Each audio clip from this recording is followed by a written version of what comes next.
الحمدللہ وکفا وسلام عباد الذین اصطفیٰ اما بعد فاعوذ باللہ من الشیطان الرجیم بسم اللہ الرحمن الرحیم رب اشرح لی صدری ویسر لی امری واحلل عقدۃ من لسانی یفقہوا قولی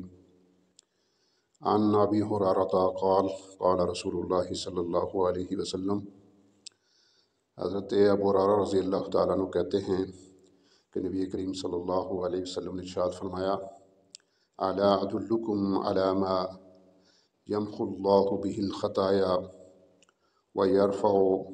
بہ الدرجات، کیا میں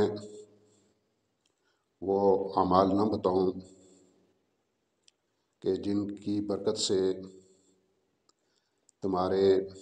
گناہ مٹ جاتے ہیں اور تمہارے درجات بلند ہوتے ہیں؟ قالوا بلا یا رسول اللہ، تو صحابہ نے عرض کیا، یا رسول اللہ صلی اللہ علیہ وسلم ضرور بتائیے۔ قال، نبی کریم صلی اللہ علیہ وسلم نے ارشاد فرمایا، اصبغ الوضوء علی مقارہ، تکلیف اور کے باوجود اپنے وضو کو مکمل کرنا، وکثرۃ الخطا الی المساجد، مسجد کی طرف زیادہ قدم چل کر جانا،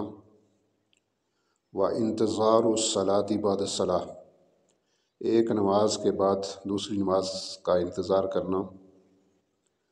فذالکم رباط، اور یہی حقیقی اور اصلی رباط ہے۔ اس حدیث میں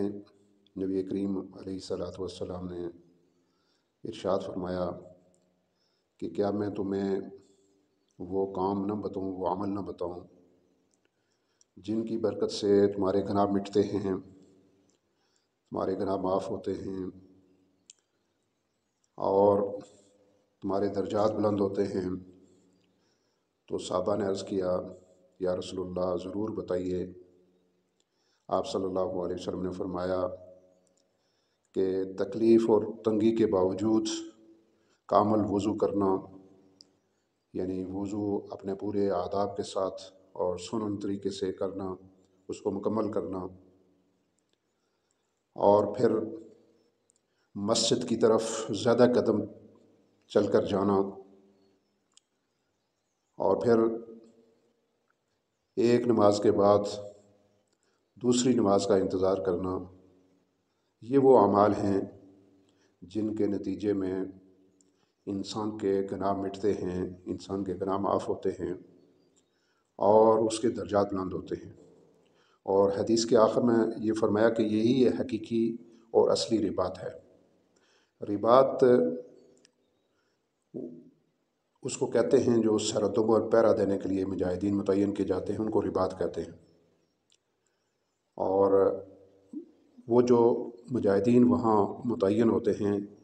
ان کی جان ہر وقت خطرے میں رہتی ہے۔ اسی طرح ایک مومن اور مسلم کے لیے جو رباط ہے وہ یہ اعمال ہیں، یعنی یہ وہ اعمال ہیں جن کے ذریعے سے وہ شیطان کے حملوں سے جو ہے وہ محفوظ رہ سکتا ہے۔ شیطان انسان کا کھلا دشمن ہے، عدو مبین ہے، اور وہ ہر وقت یہ چاہتا ہے کہ انسان جو ہے وہ گمراہی کی طرف بڑھے، گمراہ ہو جائے، گناہوں میں مبتلا ہو جائے، نافرمانی والے کام کرنے پر تل جائے۔ تو ایسے میں شیطان کے حملوں سے حفاظت کے لیے یہ وہ تین اعمال نبی صلی اللہ علیہ وسلم نے بتائے ہیں کہ جو رباط کے طور پر کام کرتے ہیں۔ پہلی چیز یہ کہ تنگی اور تکلیف کے باوجود کامل وضو کرنا، اور پھر زیادہ قدم چل کر مسجد کی طرف جانا، اور تیسری چیز وہ یہ کہ ایک نماز کے بعد دوسری نماز کا انتظار کرنا۔ یہ وہ تین اعمال ہیں جو رباط کا کام کرتے ہیں، شیطان کے حملوں سے محفوظ بناتے ہیں انسان کو۔ تو اللہ سے دعا ہے کہ اللہ تعالی ہمیں ان تین اعمال کو کرنے کی توفیق عطا فرمائے۔ وآخر دعوانا الحمدللہ رب العالمین۔